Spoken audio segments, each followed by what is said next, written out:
Welcome to the Restituto Orbis channel, and today we're going to be exploring death shrines, or the concept of the ossuary.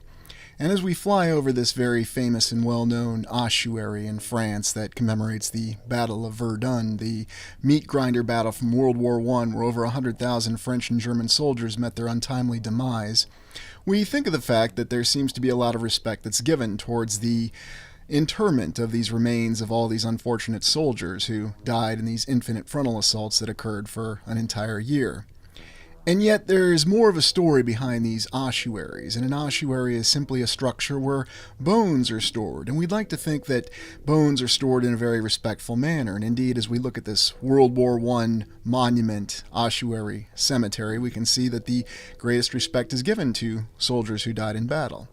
And yet I use the concept of ossuaries as evidence for our reset theory, the reset war that occurred between the 4th and 5th era and our 5 eras theory.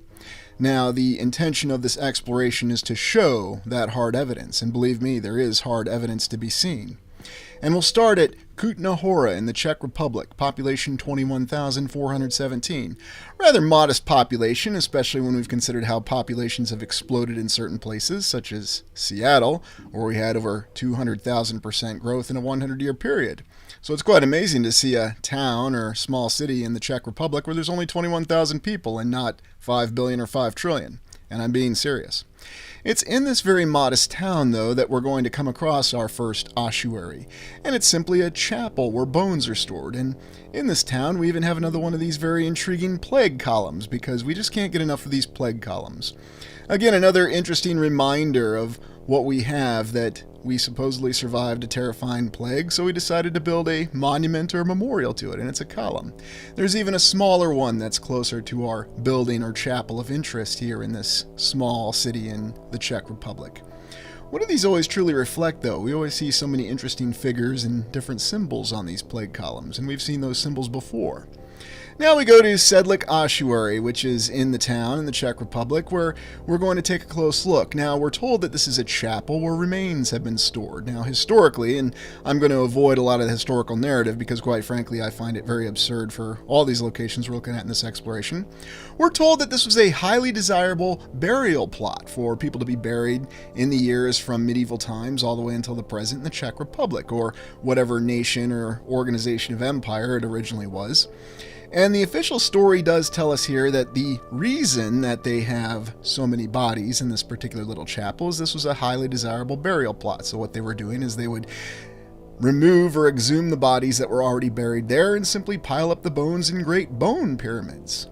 Well, eventually they brought along this individual, a gentleman by the name of F. Rindt. We don't really need to concern ourselves with his name because his biography is so shallow it's not even funny, and we can see that even these arrangement of bones here is very unfortunately and shabbily done. But when you look deeper in the structure, you can see that 40 to 70,000 sets of bones have been arranged in a very artistic manner, and supposedly Mr. Rindt, or whoever he really was the individual who was hired fortuitously in the 1800s to arrange these pyramid piles of bones in a very artistic format to decorate this chapel in a very macabre or macabre manner, whether you're using American or British English. Yes, I always find pronunciations funny. Now consider this. Why would this ever be acceptable? How could it have ever been acceptable for bodies to have been exhumed? And they even have a legend that it was a half-blind monk who went about the task of exhuming all these bodies, these 40 to 70,000 bodies. How could the church ever accept exhuming bodies? And then furthermore, how could anyone ever accept arranging these skulls in this very macabre display? There's something awfully disturbing about all this when we look at all these bones and the way they're arranged. Now, of course, we won't think twice of it because this is a very popular tourist attraction in the Czech Republic. It's a very unique site. Now, if you look past the bones, you can see some very elaborate architecture within this little chapel.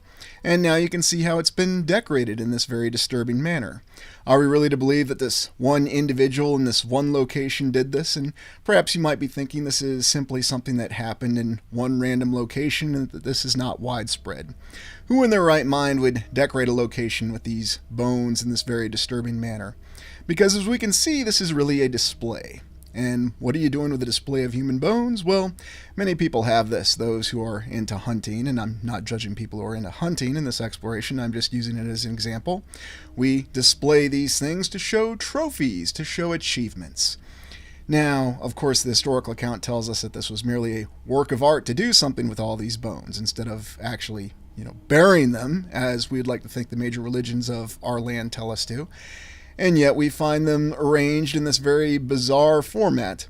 I don't know, it makes you wonder if this is where Alejandro Jodorowsky and the designers had for their aborted Dune movie in the 1970s when they were going to design House Harkonnen. And then, of course, H.R. Giger. You can see where a lot of nightmarish inspirations may have come from looking at these rooms and these locations in this so-called ossuary in the Czech Republic. Now, you might be surprised to know that this is most certainly not a one-off location. There are many locations across the land where we have the bones displayed in this very disturbing manner. Now, a lot of people say, Aurelian, you're simply being a killjoy. Why can't you just enjoy the artistic depiction of human bones? Because when I look at these bones, if these bones are indeed real, which we're assured that they are, and when I actually went to this location many years ago, the bones looked and seemed pretty real to me. I remember that every single set of bones, and is it really 40 to 70,000, or is it many more individuals? Every single set of bones did used to be a human being at one point in time. And so I remember that, and I consider that, and I find that very odd that it would ever be acceptable to any sort of society or religion, no matter what the time frame, to arrange the bones in these very disturbing formats. To show these bones as some sort of disturbing work of art. And in a Catholic chapel, no less. At least that's what the official story tells us. And how could it have ever been acceptable to have all of these bones exhumed from their rightful burial plot, just because we're told that everybody else wanted to be buried there, and so they respected the wishes of the people who were going to be currently buried there? And of course the answer will be, it's simple economics. The church needed money, and therefore they accepted their money. You look at this building, though, and you can see that on the outside it does have some interesting touches of architecture, and certainly on the inside it does as well, but what was the original purpose behind the structure? And we've explored this concept before in one of the very early explorations on the channel with the arrangement of bones in the underworld horror concept. And what are we really looking at? I believe that we're looking at trophy displays. This is something to remind us that a group of people in the past were completely destroyed, annihilated, and this is all that's left of them. Their bones, arranged in a trophy formation representing works of art. It is disturbing, and at the same time I believe it's also disgusting to a great extent that this is allowed to persist. Now, would I go and visit this site and actually look at this? Sure, but I would also remember the fact that every single one of those skulls that you're looking at right now used to be a living human being.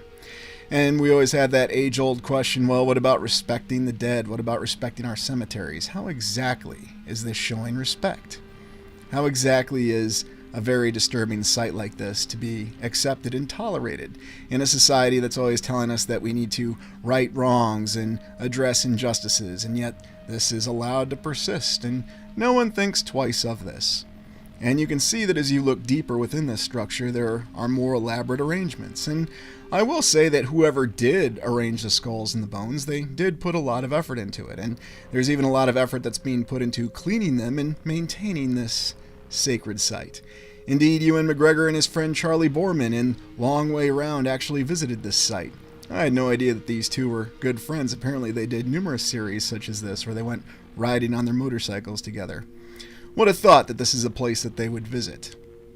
And I show this with image generation just to give you an idea of when you try to fit in factors and variables for describing a location such as the ossuary, this is what you come up with. It's very dark and depressing and very ominous and malevolent all at the same time. Now let's go to the Chapel of Bones in Portugal just to show you that there's not an isolated location. And once again on the exterior we see a very well developed structure with some portal windows and small pediments and classic decorations and very elaborate towers. Now of course the name says it all. What are we going to see in this one?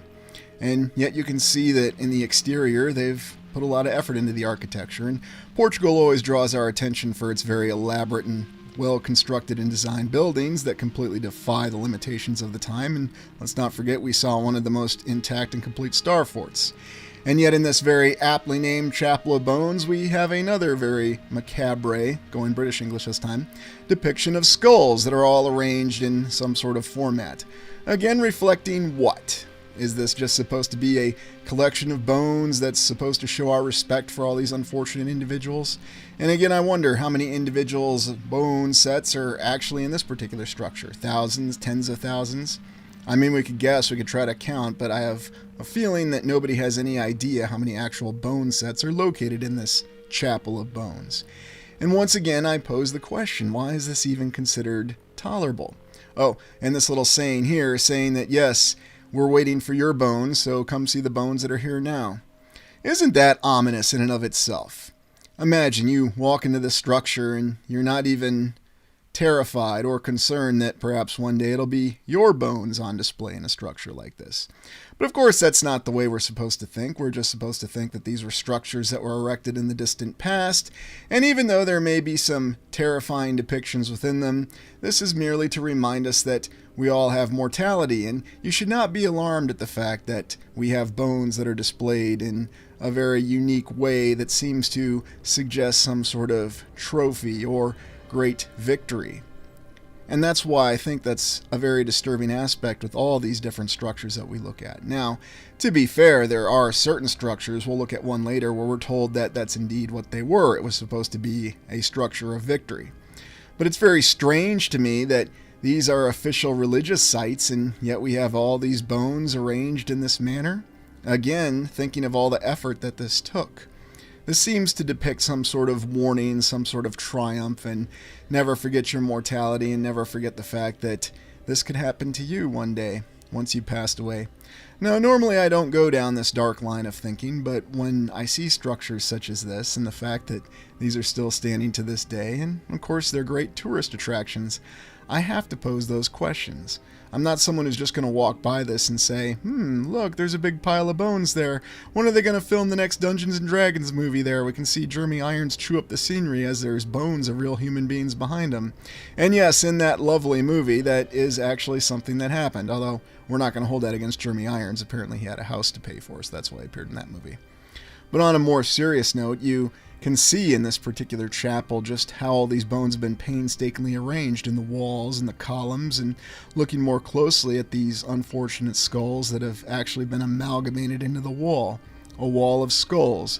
It's something that we'd expect to see in a horror film. Something that we'd expect to see that would convey terror in human beings along with a very ominous score. And yet not too far from the structure, you can find other great beautiful structures in Portugal, as we alluded to earlier, with very advanced architecture, and we're not too far from that beautiful star fort that we looked at that also had a similarly named star fort when we explored Mobile Bay. Now let's go to Skull Chapel in Poland.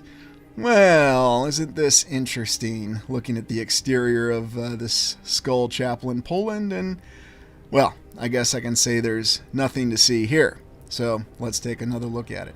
It's a very modest building on the outside, and just looking at it from this perspective, you probably wouldn't think too much of it. I mean, why would there be anything unique about this particular structure?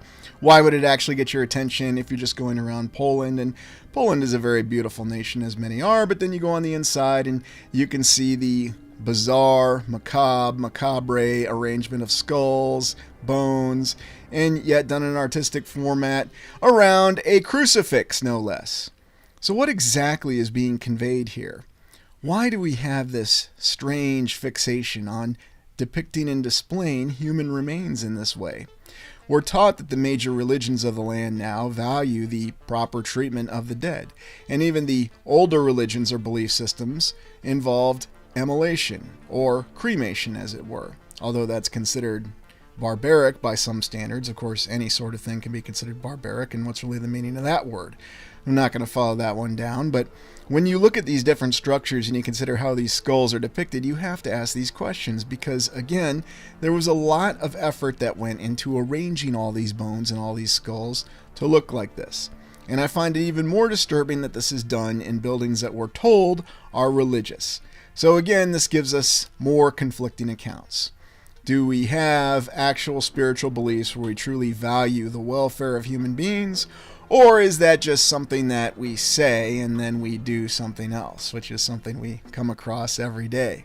And of course, you'll probably say, well, it's just a normal contradiction because that's how human beings are. Yes, human beings are supposed to reflect their spiritual strength, but then they're supposed to be reminded of their material mortality. And therefore, depicting bones like this in a painstaking manner, and just imagine all the effort that went into this, and even more strange, having all these bones arranged around these angelic figures. It's almost the true contradiction that you see in some of these structures. And yet I suspect that these structures remain, and keep in mind we've looked at catacombs before, and we will be looking at catacombs here in a little bit, but these are all structures that are above ground. And these are all chapels and ossuaries and what have you that are depicting bones in this way as a warning, as a reminder, as what happened to those who obviously were not to persist. Now let's go to the Paris catacombs, where we have the remains of 6 million people. This is one of the many entryways, and you can see that there's a lot of unique aspects to Paris. Yes, we have Paris on the exploration list coming up pretty soon. And the catacombs of Paris are supposedly well documented and mapped, although I suspect that we probably haven't seen 5 to 10% of everything that's actually mapped. Who knows how extensive a lot of these catacombs actually are. But the Paris catacombs are extremely well known, and yet when you actually go around the catacombs, you see many bizarre displays within them. Odd models and odd mock-ups of strange structures. For some reason, this one reminds me of the structure at the end of the film The Ninth Gate, if you ever saw that one with Johnny Depp. And here we see the same arrangement of all these skulls and bones. Now keep in mind, we're informed that there's 6 million individuals whose sets of bones line these catacombs in Paris.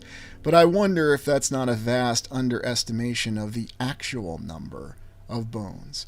And yet you see other displays such as this that give you the impression there's something else going on in these catacombs, that there's some sort of very bizarre and horrific tale that's being conveyed. It's not just the arrangement of the bones, but it's almost as though this is a reminder of a previous civilization that was completely destroyed, and that every single individual in that civilization, we are now looking at their remains.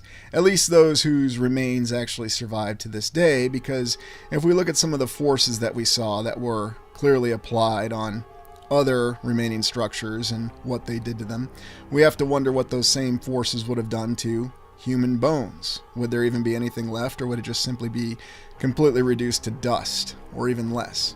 And yet here in these Paris catacombs, you can see these strange arrangements of skulls and bones, and consider all the effort and time that was put into this. And of course we'll have the usual hand-wave story that it was monks and it was members of the church trying to be respectful to all of these deceased individuals by arranging their bones in a format, and in a nice format and a pattern around a cross, such as we see in this image, because that's just completely normal. And indeed, all of us are certainly guilty, and yes, I'll use that word directly, of going around on trips, and I've done it myself. I'm not above it, and I'm not going to judge anybody else, but guilty of simply going through sites like this and not being fully aware of the implications of it. What does it really mean when you're going across bones like this? Now, we have some people, such as Native Americans, who are very expressive about how they respect their tombs, and we can certainly respect that. Yet in these catacombs in Paris, we supposedly have strange figures such as this, with this individual who seems to be passing through the wall. What exactly is this all about? Let me know what you think in the comments.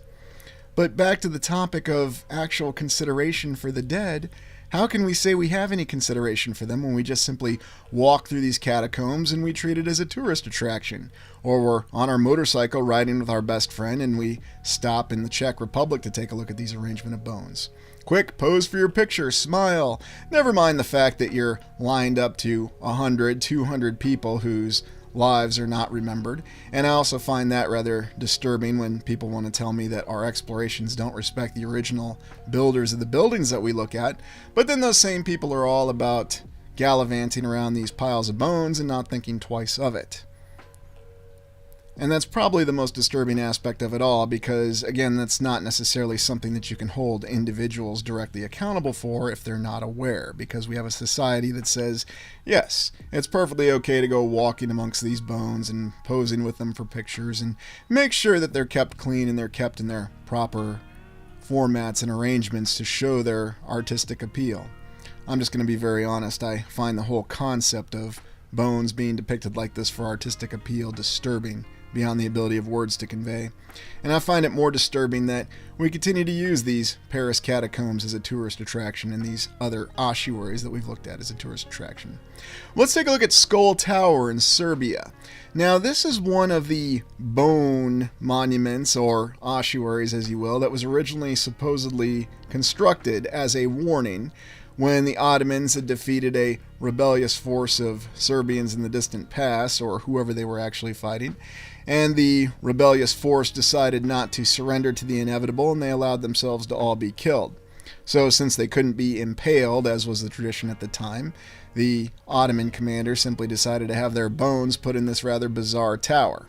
If that is indeed what happened, although I sincerely question all these accounts, because if they were already dead, what is this going to show and what's this going to prove? It's really strange. It seems to be yet another structure that matches the other structures that we've looked at, where once again we have skulls on display to remind us of human mortality. And it's also a very bizarre display that we could really say is simply a trophy. And that's really what I think we're looking at with all these ossuaries, these towers, these chapels. We're looking at a true commemoration of what remained of the previous civilization. We are looking at their remains in every single one of these. And maybe that's why it's more disturbing to me beyond any reason, is because these were once human beings that were probably the part, or at least the end, of a great civilization. And now their bones are displayed as trophies, a reminder of a civilization that was destroyed. Now, whether it destroyed itself or it was destroyed by external forces, or, as I suspect, a combination of both, it's very unfortunate that this is what's remembered of them. Because we can certainly determine that in our current society, if any other certain group of people that was defeated in a conflict in the past, anything from the 20th century, and they had their bones depicted like this, there would be quite a response to it. At least we'd like to think there would be. But I suppose for a lot of people, it's just what they're told to value and what they're told to be upset or concerned about in the day, in the moment. Because it's always interesting to me just how fluid it really is. And yet you can see and get the almost lifelike and disturbing quality just looking at these skulls. And who were these people exactly? And is this kept as a reminder to us to stay in line? Because just as we saw in the little chapel in Portugal, if you're not careful, it could be your bones in a wall someday. And you're not supposed to forget that. Now, I know it's probably one of the most darkest and morbid thoughts that I've had since having the channel, at least since doing underground horror, but I really don't know any other way to convey this. I believe that these displays are definitive evidence of the remnants of the Reset War. They're victory trophies. Now, there are other catacombs that may have other victory trophies around every major city across the land, even some questionable catacombs in the United States. And if you'd like me to explore them, let me know. Please like, comment, and subscribe.